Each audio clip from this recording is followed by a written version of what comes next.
അളയ എന്തുണ്ട് വിശേഷം? ഇങ്ങനെ നമ്മൾ സർവ്വസാധാരണ ചോദിക്കാറുണ്ട്. ആ ഒരു ചോദ്യത്തിന് ചിലരുടെ മറുപടി ഇങ്ങനെയായിരിക്കും: ഓ, എന്ത് വിശേഷം, വളരെ പ്രശ്നങ്ങളിലാണല്ലയാ. കാര്യങ്ങൾ തിരക്കുമ്പോഴാണ് അവർ പറയുക, കുറേ കാലങ്ങളായി പല പല ഫീൽഡുകളിൽ, പല പല മേഖലകളിൽ അവർ ബിസിനസ് ചെയ്തു, പല ജോലികൾ ചെയ്തു, ഒന്നിലും തന്നെ അങ്ങോട്ട് രക്ഷപ്പെട്ടുന്നില്ല.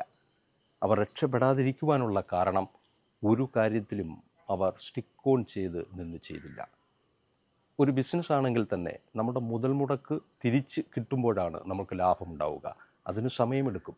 അതിന് സമയം കൊടുക്കാതെ പല പല മേഖലകളിൽ മാറി മാറി നമ്മൾ കളം മാറി ചവിട്ടിയാൽ നമുക്കൊന്നിലും വിജയിക്കുവാൻ സാധിക്കില്ല. കടവും ബാധ്യതകളുമായി ജീവിതം അങ്ങനെ മുന്നോട്ട് പോകുന്നതല്ലാതെ ജീവിതത്തിൽ വിജയിക്കുവാൻ സാധിക്കില്ല. നിങ്ങൾ ചെയ്യുന്നത് ബിസിനസ്സായാലും തൊഴിലായാലും അത് ഇഷ്ടപ്പെട്ട് ചെയ്യുക, വളരെ സന്തോഷത്തോടുകൂടി ചെയ്യുക.